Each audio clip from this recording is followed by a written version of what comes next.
Hi everyone, I'm Jeff and welcome to my YouTube channel, Everyday Old Man Adventures. The following video clip that you're going to see is me modifying some of the relatively inexpensive Dungeness crab traps. They're the Danielson folding style crab traps. We modify them so that they work better in the ocean, and they also, my dog here wants to get in on the action. Anyway, we modify them so they have a little bit more weight. It makes them a more expensive. It makes them a more expensive crab trap without actually spending the money. Basically, the materials are fairly cheap, and it just takes you a little bit of time to do. This is stuff that was handed down to me. We've been doing it now for about 60 years in our family. So, anyway, I hope you enjoy the video. Here we go. This is where we do that fancy unveiling that everybody likes to talk about, right? Like the big reveal. So anyway, here's a crab pot in a plastic bag. We'll take it out of here. We'll get it all set up. You can pick these pots up usually for a fairly decent price, probably around anywhere from $35 to $50, depending on where you buy them, how many you buy at a time of year, on sales, that kind of thing. Since my brother and I do a lot of crabbing and stuff together, we generally like to have 2, 3, 4 of these things. Kind of when we find them on good sales, we'll pick them up and we'll just store them just like this. They're completely flat packed, and then whenever we need to replace one, we already have one. We don't have to worry about hunting one down or finding a good sale. In Oregon, I think you can run 4 pots per person. We generally don't run that many just because we end up doing pretty good in the ocean on crabbing. It's kind of unnecessary, but it's nice to have good working, functioning gear. And when you go out, for us, it's a couple hour drive from the house, and it's a lot of time and money kind of invested in it. It's good to make sure that your stuff's in tip-top shape and that you're ready to go. Right now, it's just after the first of the year. It's a little cold. In fact, you might be able to hear my little electric heater fan blowing in the background. It's a good time to get out and do shop stuff and just kind of do all your maintenance so that when the good weather shows up, you have everything ready to go, and you can go enjoy your time. So I'm going to get this thing kind of all unpackaged here, and then I'll show you the modifications I make. All right, so I got the pot unfolded, just had zip ties and stuff holding it down. You just basically, once you get it unzip tied, just folds up pretty easy. And then what holds it together in its standing shape is the two doors. So they've got these brackets here. And on the end, you just got to kind of snap them in there. That end's not supposed to be removable, that's why it's so hard. This other end is supposed to be the actual door to be able to get in and out of to check your trap. So that one the keepers aren't as hard on. So anyway, first thing you do is just stand it up. What I like to do is, I'll show you here in the camera maybe. Anyway, what I like to do is, if you can see all these joints, sometimes they're not always the tightest. So what I like to do is I like to take them and I'll grab them with a pair of, I find a pair of channel locks kind of works best. And I'll take my little channel locks and I'll just go ahead and just squeeze all of these connections just nice and tight. Just to make sure that, one more thing.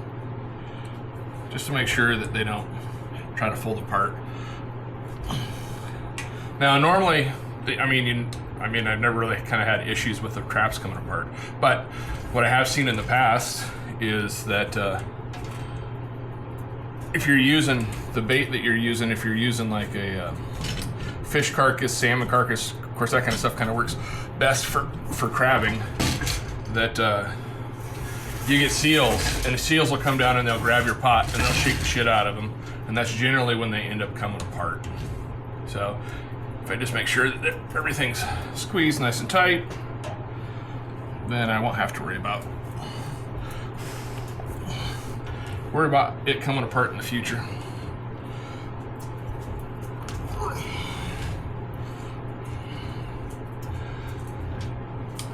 And the bottom side.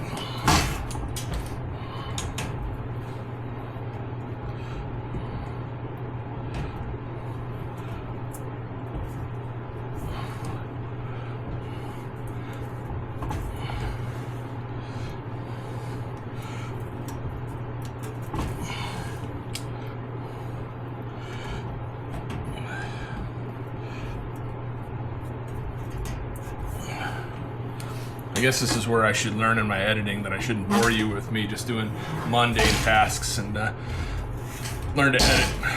Okay, so next thing you have is you have the door, and you can see those hooks. So I just like to make sure, see how this one's kind of bent out a little bit more than the other one if you look down at the two of them. Maybe I should hold my camera straight. Anyway, I just want to make sure that when these go over, it's pretty easy that it kind of has a little bit of a positive lock, but see that one's closed a little bit too much. Just so it'll make it a little bit difficult that when you're trying to open up the pot that you can't get into it. So I'll just modify that, bend it around a little bit. All right, so after a little bit of a modification, you can see that one where the wire is going to engage the lock, and the same thing on that one. So they're kind of, let's see if I can do this right here. They're kind of tough to get in there, but they do what you want. They lock positively, and then basically to get them undone, you just got to kind of whack the top of the trap, and the door will come down. All right, so the next thing is this ring here. So in Oregon, it's a requirement that all of your pots have an escape. So if you lose a line or it floats out to sea and sinks because of tide or whatever, it has to have something that will rot away and allow the crab or sea life that's inside the ability to escape. So anyway, we're gonna put this back on. Here's the ring, but the way that they tied this from the factory, it's really loose. You get a good current and it just unties the knots, and then you lose this ring. And then, as you'll notice, that once it's done, there's the hole in your crab pot for crabs to get out. So you want to make sure that that's not there, that it's good tight. So to fix that, I just use regular, they call this kitchen twine, butcher twine, right? It's like what you would wrap a steak or a piece of meat in your kitchen. Has to be 100% cotton, that way it will decompose fairly quickly. Oops, lost my ring. So what I'll do is I'll just take this, and because of its size, it's fairly small, I'll just wrap like 3 wraps around it, just to make sure that, come on now, work with me. Work with me, you got stage fright. Dang it!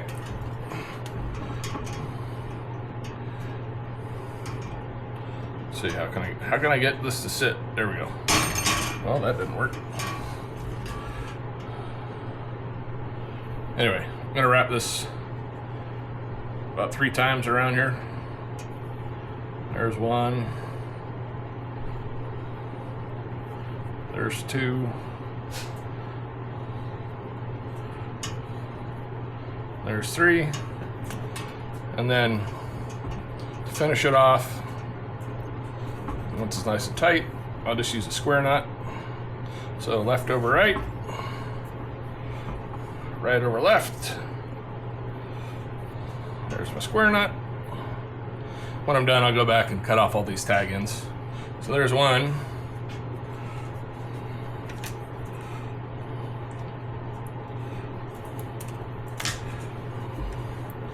Do it again. 1, 2,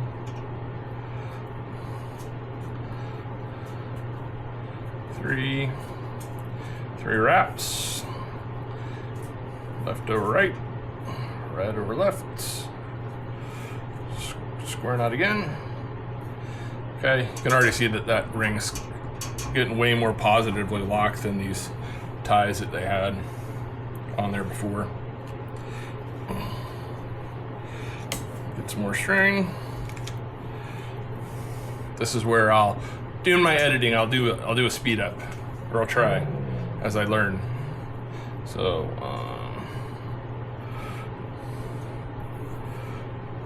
2, 3.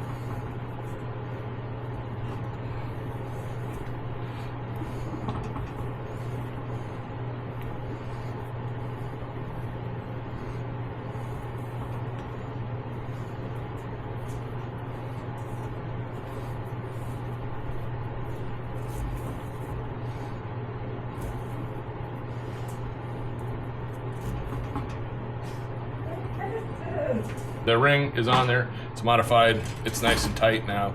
Can't go anywhere. Way more positive connection. See if I can show you this a little bit better. Anyway, that's what the finished product looks like. Anyway, so now on to the next thing, which will be weighting the doors. All right, I mentioned weighting the doors. So what I use is this pencil lead for fishing. This is a 3/16 solid core, and I put 1 foot of each, 1 foot of this on each door. So part of my making videos and stuff is showing my little life hacks. There's Hunter's trying to get Rogue, her older sister, to play with her because they're bored in the shop. So he's barking. Anyway, so yeah, it's just me in real life. Anyway, so I just went ahead and this is my weld table, by the way, big piece of plate steel where I do most of my stuff. Anyway, I went ahead and marked out 1 foot on here, and I'm gonna cut 4 doors, 4 pieces of lead, 1 foot long. So probably want to know what the weight is. I don't know. Let's see what it is. Let's see if I get my grams, ounces. So they say to use 1 to 2 ounces, and if you look at this, let me flip the camera around so I can see if you can see it. But that's 2.12 ounces for 12 inches of that pencil lead. Cut in a 1 foot section, just over 2 ounces. I went ahead and marked here in the middle 6 inches. That's kind of important, so when you wrap the door, you wrap it equally. So I'll get a crab pot up here and I'll show you what I'm doing.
All right, you guys are gonna have to kind of bear with me just because of the fact that, guess what? I'm completely new at all this whole camera thing and recording and figuring it all out, but we'll figure it out together. Anyway, so I'm just gonna go ahead and take this piece of lead and I'm just gonna start wrapping around it here on one side, just making twists. We wanna kind of get it tight, so we don't want it to bang around. So start making a couple loops, like so. I'm gonna work it a little bit closer to that center post, right? So we're just gonna keep kind of, if you can see that, let's see in the camera.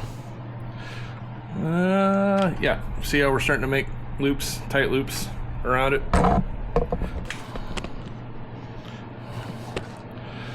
Make sure you're still okay. There's my 6-inch mark. So I'm just gonna keep kind of twisting this around. Fortunately, this is all pure lead, so it's pretty soft. It's pretty easy to maneuver. And just keep making twists. So we get down towards our 6-inch mark here. And there's my 6-inch mark there. So I'm gonna work that kind of over here towards the center because I want to wrap the other side.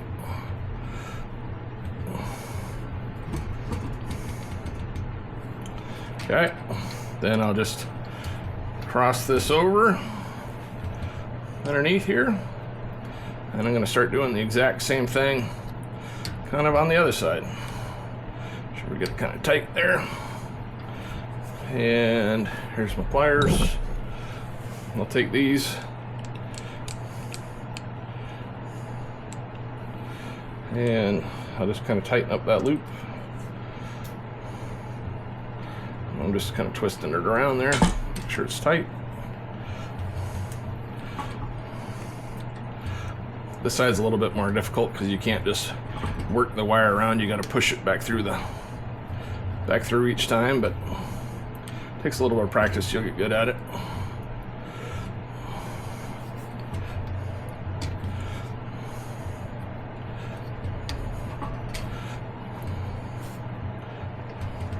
And then in the end, the easiest thing to do is just grab this with a pair of pliers, and it's pretty easy to just kind of milk it all the way around that crossbar.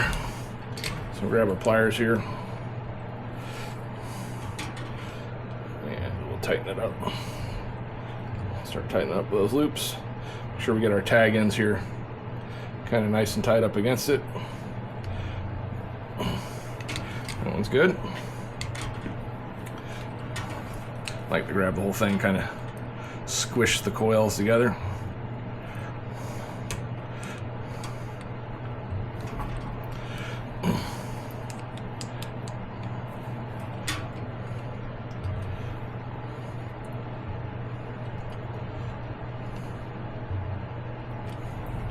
Okay, so, all right, this is what it looks like. It's complete. So there's our 12 inches of lead, and if you notice, like,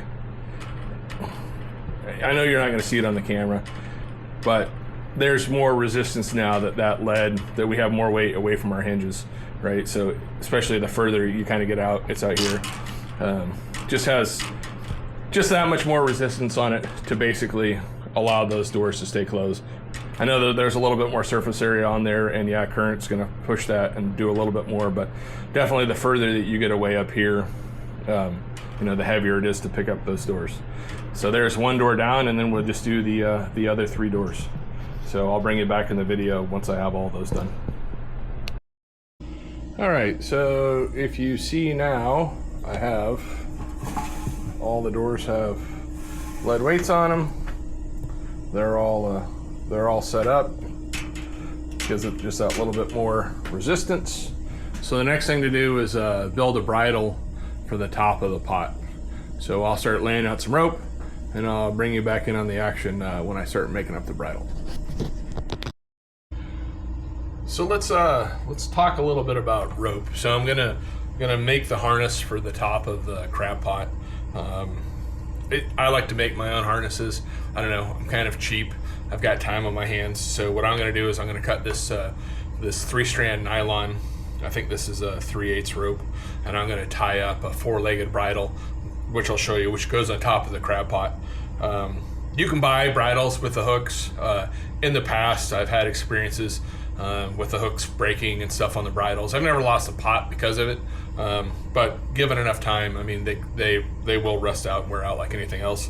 But like I said, I'm kind of a cheap guy. I like to do stuff with my hands, know that I'm the one that made it, so if there's any faults, it's my fault, not something else. So, use nylon line. Most of our crab pots we run with 100 feet of line. That's just kind of, I guess maybe I should turn this up so you can see me while I'm talking. Anyway, most of our crab pots, we all run with 100 feet of line, where we end up crabbing.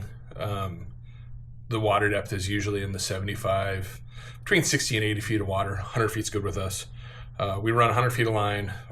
Top section of it, 50-foot section, is always lead cord line, so it sinks. So when boats go by, there's not, if it's in, you know, imagine it's a calm day. If your pot's in 60 feet of water, you got 100 feet of line. That means you've got 40 feet of potential rope laying across the surface that a boat could run over. We don't want that, so we use a sinking line. On some of them, it just depends over the years. On some of them, we use all sinking line, all 100 feet, depends on what we have. I generally like to use floating line on the 50 feet closest to the trap, and 60 feet of line, or excuse me, 50 feet of lead core line on the top 50 feet next to the buoy. That way, the rope that's around the pot can't get tangled because it's floating away from the pot, and then it gets up to a certain height, and then the rope that's that's around the buoy sinks back down, so it's just kind of in the middle of the water column there, so that they can't get tangled up.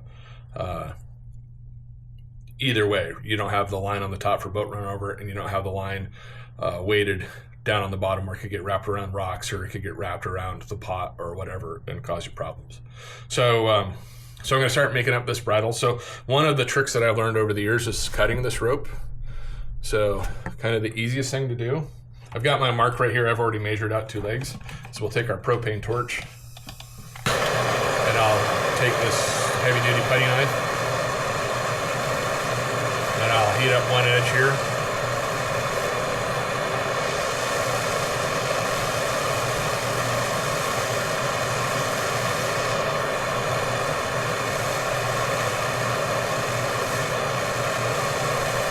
And then you'll just take this when it's good and hot like that, down to a rope where our mark is, and basically we'll just let the heat do all the cutting for us, and then it'll end up going right through. This cuts it in half just like that. If you look, the end's all nice and melted, so you don't have to worry about fraying or anything else, and you're done with that one. So I'm gonna find my other mark here. There it is.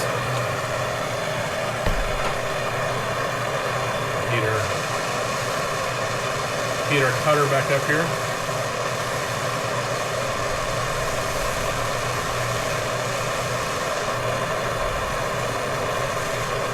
Same thing.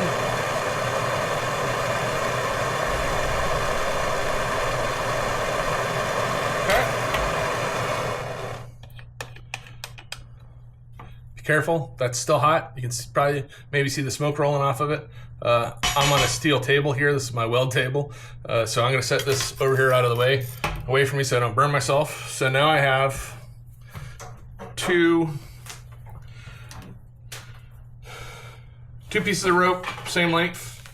So this will be our bridle that we'll tie on top of the trap. So let me get this untangled and set up, and then I'll show you what's next. All right, so I got some electrical tape. I've got the 2 ends.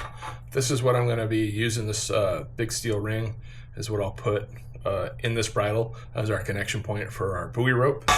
So the first thing I'm going to do is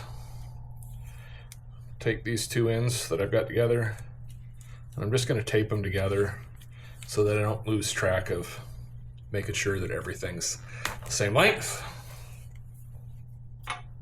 Slide my rope through my ring. Now I'm going to grab the other end. I'm going to find the center.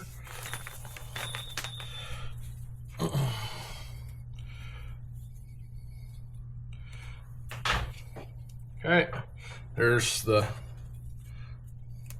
straighten that out a little bit. There's the center of my 2 rings, or excuse me, the 2 ropes, which if you look, now we've got 4 legs for tying our bridle. So I'll take this again, once again, just to make sure that it doesn't get lopsided and I don't lose my place. Take some tape, tape that together.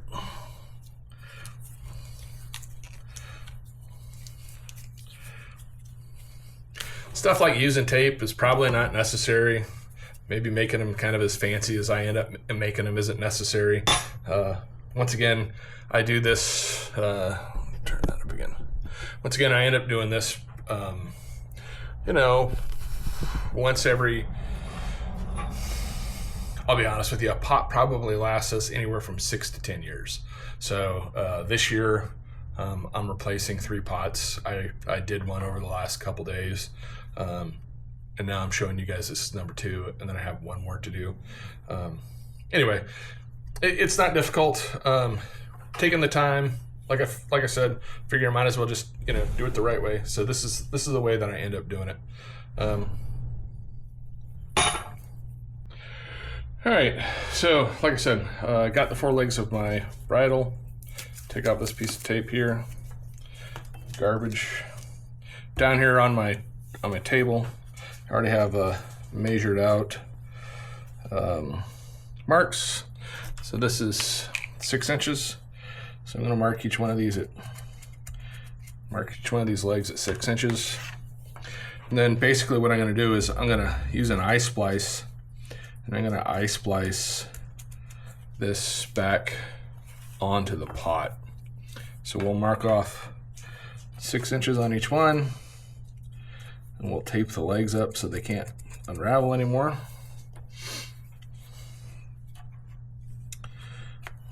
But before I do that, I just realized that I need to tie a knot up here at the ring so that it can't move around. So for this particular one, I like to use a figure 8 knot. So, you know, like that's a standard, that would be an overhand knot, right? So figure 8, put in one more twist around the body, like so, and then run it back through the eye. And as you can see, it's starting to make, there you go, the shape of figure 8. So I want to get that kind of as close up to here to the ring as possible. I want to give it it doesn't need to be tied up against the ring because I want the ring to be able to move around a little bit, but you need to get kind of manage all these things down. What I found is that I'll take this over to my vise here in a minute, and I'll pull on it really tight, and then I'll whack it with a hammer, and that'll kind of seal up that knot. Having that, using, I don't know, once again, I mean, we've been talking about stuff. Doing a figure 8 is probably overkill. You could probably just use a standard standard overhand knot. I know in the past we've just let this run up and down the legs, or we've tied the legs on a cross with this in the middle. The only downfall with that is that if the currents were strong and it's pulling the buoy in one direction, this will have a tendency to go towards kind of one corner of the pot or something like that, one side of the pot. Pulls it up off the bottom kind of uneven. The whole point of kind of doing this whole four-legged bridle is to make sure that is to make sure, there we go, is to make sure that the pot comes up off the bottom straight up and down, or as close to up and down as we can get it, just so it doesn't drag sideways, potentially dump on crabs and do other stuff. So let me get this all tightened up and I'll be back in a second. All right, I've got that fairly tight. The way I like to do it is, it's not set up here, but I have a vise over on a different table. I'll hold the ring up against the vise. I take this dead blow mallet, and as it's tight, I'll just start kind of pounding on the knot around, and then that kind of cinches it up fairly tight. Doesn't have to be perfect. If you notice, like, it's still a little bit loose up in here. It's kind of hard to work with some of this big of a ball of a rope, but trust me, put this thing in the water for an hour, the buoy pulling it against it with the crab pot down, like that knot will get nice and tight on us. And that keeps our ring from being able to go anywhere else. And it sets us all up for our four-legged bridle.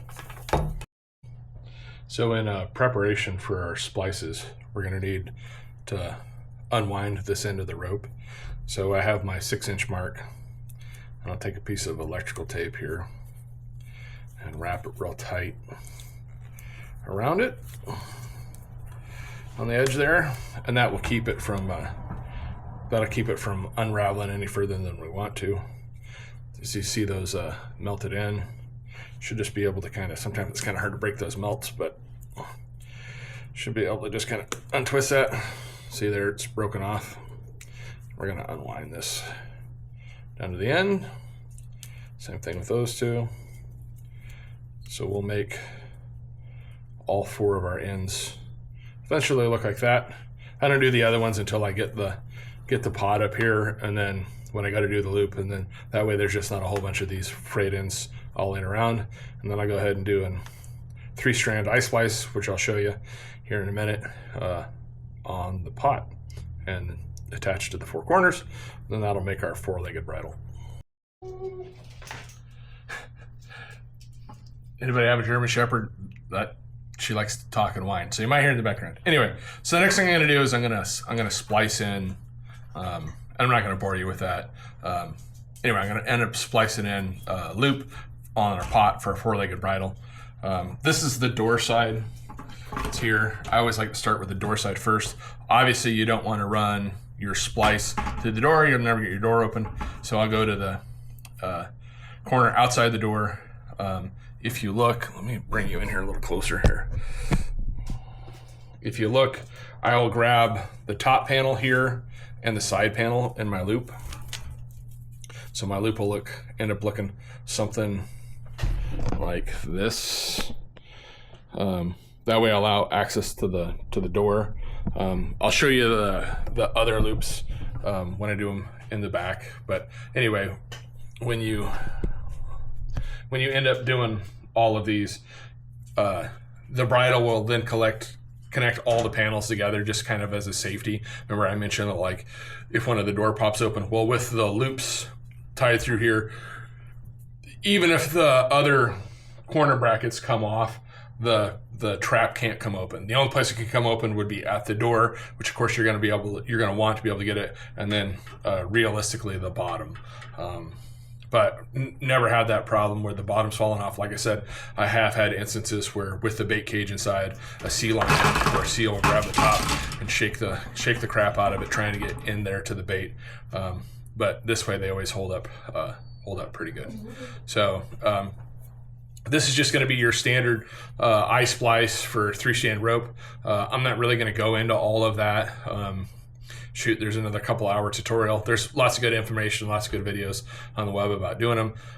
Don't be overwhelmed. They seem kind of tough, but really they're kind of easy, especially using brand new rope. I was doing and I'll show you later on, I was doing the buoy line for this yesterday, old rope. Old rope's pretty tough because it's nice and tight, but if you look at this one, like, you can start pulling those strands apart pretty easy. So it's not all that difficult.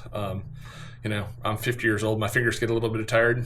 I'll do a little bit. I'll walk away for a little bit. I'll come back and do a little bit. That's the beauty of kind of doing this on your own time and at your own pace. It might take me, doing each one of the splices probably takes about 10 minutes, honestly, but it might take me 4 or 5 hours to get this all done, just because of the fact that I'll do a little bit. My fingers will get tired. It's a little bit chilly here in the shop today. I turned the heater off, so maybe there's not so much noise. But anyway, I'll do a little bit. I'll walk away, work on something, come back, and pick it up again. But I'll show you when this splice is done, and then I'll probably show you when the whole bridle's done. Okay, I'm back again. I didn't time myself, but let's take a look here at this splice. You can see how I did it.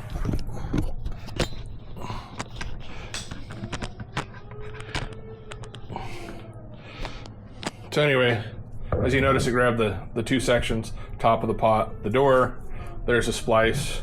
I like to do 4 splices in. As you can see, it makes a pretty nice, good looking little weave there. And then that's one corner of the bridle there. I'll wait till I get them all done, then I'll go back and I'll melt off these tag ends. As you notice, the ends of these, they did start to unfray just a little bit, but even working them, that's why I like cutting them with the hot knife. Basically it just melts the ends, so you don't have to take the time to tape them and do everything else. And anyway, so this is all ready. I'm pretty sure I mentioned this before, but this is not cord. This is a float. When I say cord, lead cord rope. This is actual floating rope. We'll get to the rest of the float stuff here later, and you'll be able to see. All right, if you see that little girl down there, that's Chloe. She's kind of a skittish little girl. We got 3 dogs. That's the 3rd one. All right, here we are. Just got the over rafter here in my garage. Just got the bridle all done. So as you can see, now you probably notice that leg over there doesn't have a whole lot of weight. It is pretty balanced though. Found out over time that, like, you'll never get them 100% like all perfect, but as that knot tightens up and everything else, usually they'll balance out a little bit more. Anyway, this is our door side. If you notice that this is the only section where we don't have rope going through the corners for this door, but we've got that one over there that does the side, this does the back, that does the back, that does the side again. But the last thing to do is to just trim up the ends of these splices that I did. That came out pretty good. Looks professional. So for that, let me get set up and I'll show you how I do that part. So for taking care of those tag ends, I use my scraper again, propane torch. I'll get it all fired up, get it heated up, and then I'll just cut these ends and then melt the splice, melt it back into the splice. So I'm gonna do this where you can see. There you go.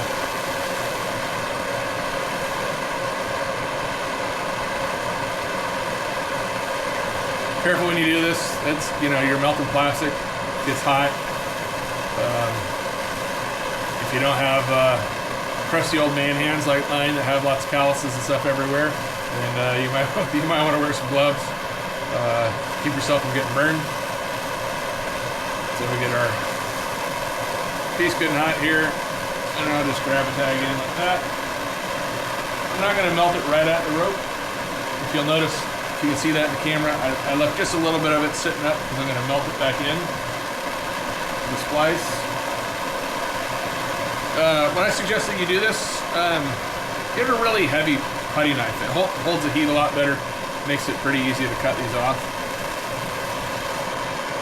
I've used little small skinny putty knives, like gasket scraper styles, and the ends just end up curling up on them. They don't really hold heat because they're so small. This is like a paint scraper style, does a little bit better. So then I'll just take the end of this and I'll melt those ends so they don't fray out back into the splice.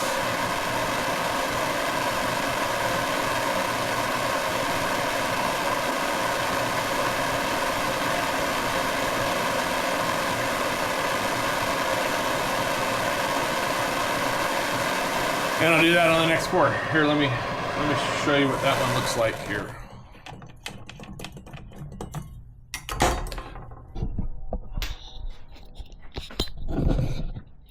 So as you can see, now now it's all melted nicely in.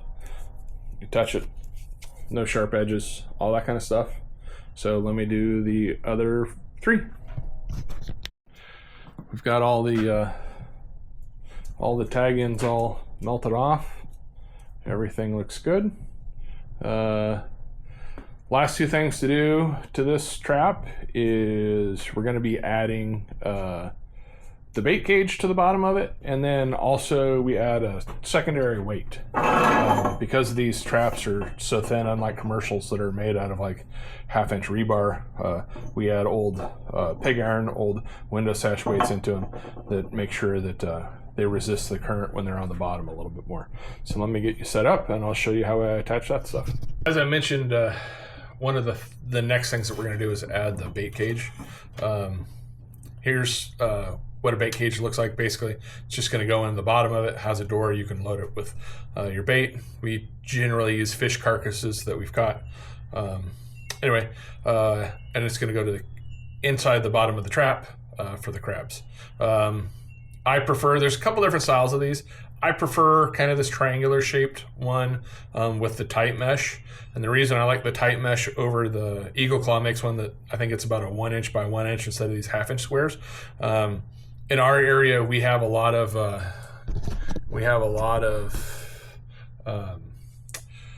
snails, and the problem is snails will get in on the bait. When you bring the trap up on the boat, they'll be caught inside this bait cage instead of just kind of falling out as you bring up the trap. Just kind of makes a mess of the boat. Their shells are hard. They'll go down in the bilge. It makes it hard to drain water later on. So we prefer these kind of small ones. So in this hinge down here in the bottom, it's just bent metal. Once again, we'll tighten those up a little bit with a pair of pliers. I still don't trust them that much. So where did they go? I use just a bunch of zip ties. So you'll find when I put this stuff on, when I add my weight, it's all just going to be zip tied. Black zip ties from Harbor Freight. They're cheaper than cheap. I mean, you used to be able to get 100 for $1.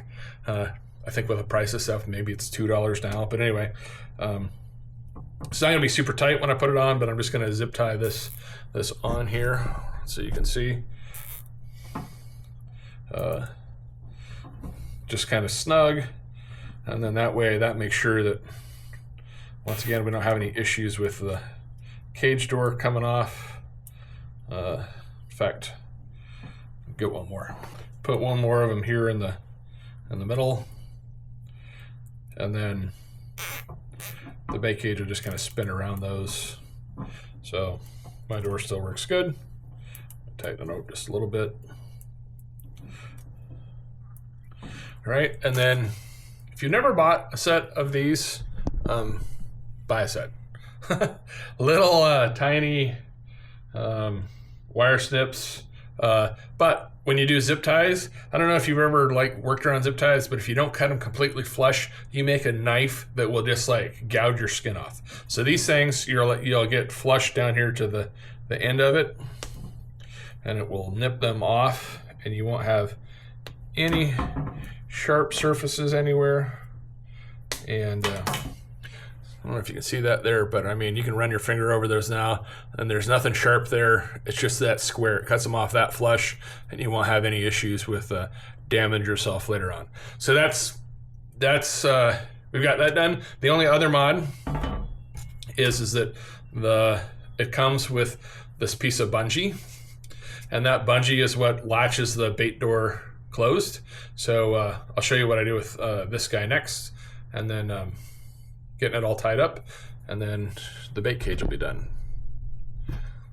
So I'm going to take the door part here, I'll put the latch on. I'm just going to run the end of this down to the back, down through the back of the bait cage. Well, I'm making it a little snug, not super snug, but you know, we want that bait cage to stay on when we tie the knot. That's where we want it. I'm going to run it back. You see that? I'm going to run it back through that section of the hook here. So let's see. Let's tighten that up a little bit. I think that's about where I want it. I'm going to hold it here and just make sure that that's, get it off. Yep. It's about right where we want it. So what I'll do now is I'll just tie this in a couple half hitches.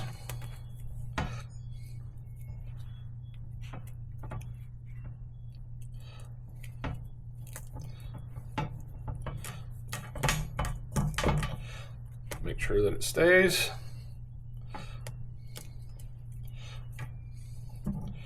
Here's my 2 half hitches. And then just to make sure, I'm going to take another one of my zip ties, and I'm going to zip tie this tag end, and that will ensure that it can't slip anymore. And this one I'm going to get as tight as I can get it. Okay, it's good and tight. Take my little nippers and nip it off. No cut surface. So now my bait cage, the hook, the bungee's there. So when it's in the trap, the bungee will come down, you can fill up your bait cage, you'll be able to pick it up, grab the end of this, hook it back in. That's the end of the bait cage modifications. So let's get this mounted inside the trap next. Started putting the bait cage inside the trap. If you'll notice, it's about centered. You just want to make sure that none of your doors end up hitting anything when you're doing it. Make sure that you put the bottom of the bait cage to the bottom of the trap. If you notice that this is the top, the door is going to open this way. You want to be able to make sure that you reach in, you can grab your hook on the inside to open your bait trap. The bait door is going to fold down flat this direction so that you can add bait. So at this point, all I'm going to do, once again, I'm just using zip ties. Some guys use hog rings. Once again, metal parts probably will have less likelihood of breaking, but for me, by the time that I add on, like, once again, zip ties are cheap, buy them by the bag, I'm probably going to add 10 to 12 zip ties to the bottom of this thing. If they break or whatever, we keep these inside the boat too. We'll just add more zip ties if the bait cage comes off. It's a lot easier than dealing with metal parts, stuff that can rust and everything else. So I will do them across the verticals wherever I can get them to make sure I have plenty. Plus I'll do them across the horizontals so that it locks it on and it's nice and tight here on the bottom of our trap. So I'll get busy putting on a bunch of zip ties and I'll bring you back when I have them all hooked up. You can see now that I added, there's actually 14 zip ties on that thing. So like I said, zip ties are cheap. It's not gonna end up going anywhere. The growling monsters you hear in the back are these two, Hunter and Rogue. Hunter being a 2-year-old Malinois, and his older sister Rogue being a almost 13-year-old Shepherd. It's a piece of pig iron. It's cast, used to be a window sash weight. I'm gonna add that on the inside of the trap right here along the side of the bait cage. I did weigh it. It's 4 pounds. Like I said, this just helps keep the trap on the bottom of the ocean. You know, any currents or any of that kind of thing. These traps, unlike the commercial traps, are built pretty light, so they don't have a whole lot of inherent weight to them, so we add this piece of weight to it. Once again, kind of the more zip ties the better. So I will get this added, and then I'll show you what I did after I'm done. There it is. Added in that extra 4 pounds of weight, and then that's pretty much all we're doing with the actual crab pot itself. The only other, hold on a minute, there we go. The only other things to do to this is we need the buoy line added to it, and we'll go over that next. I'll pull this down and I'll pick up the buoy line and I'll show you what we do to it, and then we disconnect the two, and that will finish off this whole crab pot. It'll be ready to go for the season. Here's our buoy line. This is the end that's going to attach to the pot itself. Go over a couple things on it. So we put on a snap carabiner with a twist lock. That'll go on the ring for the bridle. After that, I like to run a swivel. So we have a swivel on top. That way, if the buoy's up dancing around or doing whatever in our line, we don't get a whole bunch of kinks. Helps the line lay pretty flat.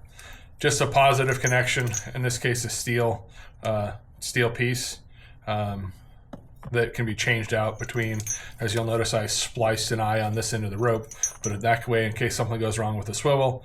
This is probably so rusted up that I'd never be able to get it undone now. I just cut it off and then I could replace this end without having to split the rope or re-splice that eye. After that, a buoy. And another one of the figure 8 knots. Basically, when the pot goes down, the buoy's going to hit that knot. And what this does is it keeps that whole bridle floated up above the pot so it doesn't get tangled. So that's what that buoy does. Then, as I said earlier, we have on our 100-foot line 50 feet. I'm pretty sure that this is all lead core, but it may not be. Have some old line that we bought one time that said it was lead core and it wasn't lead core, but it had the same markings. In fact, that's what I just used for the bridle. There's no lead in it, but this might be floating line. Kind of feels like it is, but I'm not sure. It's been on here for quite a while. Anyway, so that's the first 50 feet. It's generally floating line until we get down to wherever my splice is here. Okay, here's a line-to-line splice. So that's on the pot end. This is on the buoy end. This is a little bit bigger in diameter. Should have 50 feet of this, which would be the lead core, which keeps the pot, or excuse me, keeps the line down from the surface. There's another splice. I just put that in the other day. As I was pulling this from the old pot, the reason that other splice was there is I noticed that there was a bad spot in the line, so I just cut that spot out, splice the line back together again. Pretty easy fix for it. Do the whole hand over hand, make sure everything's good. You just spend all that work putting on or building a new pot. You want to make sure that your line's good. You don't want to have any issues. Splice to a buoy. Right here, we like to use the old boat fenders. They seem to hold up kind of the best. When we stack pots and stuff in our boat, like these are meant to get smashed, unlike the foam ones. If if this was laying and you ran over it with your truck, it wouldn't hurt it. It would just squish it and then it would come back to shape. Otherwise, like the foam ones will get smashed or that kind of thing. These in Oregon, you have to mark with your name and phone number so that they know who it is. And then on this particular one, we do have another little floating trailing buoy. Not all of them we have are like that. Sometimes, most of the time, all we have is about another 3-foot loop of rope on the end. So when we come up next to it on the boat, if we don't grab the line down here with the boat hook, there's this section that's kind of floating out behind it that you can grab with the boat hook to be able to pull on the boat. So the only thing left to do with this is attach it to the pot that we just finish rebuilding. So I'm gonna get it up here. I'll attach to the pot. We'll talk a little bit more about that buoy, and then I just need to put it inside the pot, and this one will be all done. So I'm using my watch now, trying to embrace technology. All right, so I attached that lock shackle to our ringer harness. Here's the buoy. Let me get to see somewhere in the camera here where you can see. Okay, so the pot's down. So this is what it's gonna make it float like. So that, let's see, you see that? Anyway, so this is what it'll make it float like. That'll keep the harness from getting attached to the cage. Our rest of our buoy line will be out floating around. And that's the whole setup. We'll just take the line. It's kind of a, well, I don't know, been doing it this way for a long time.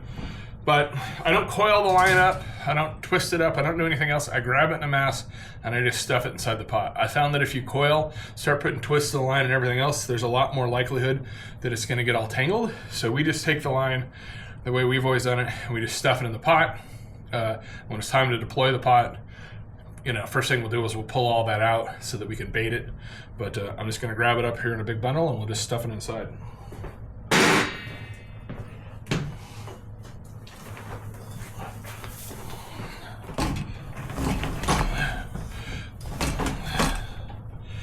Just take all this, stuff it all up inside of our pot.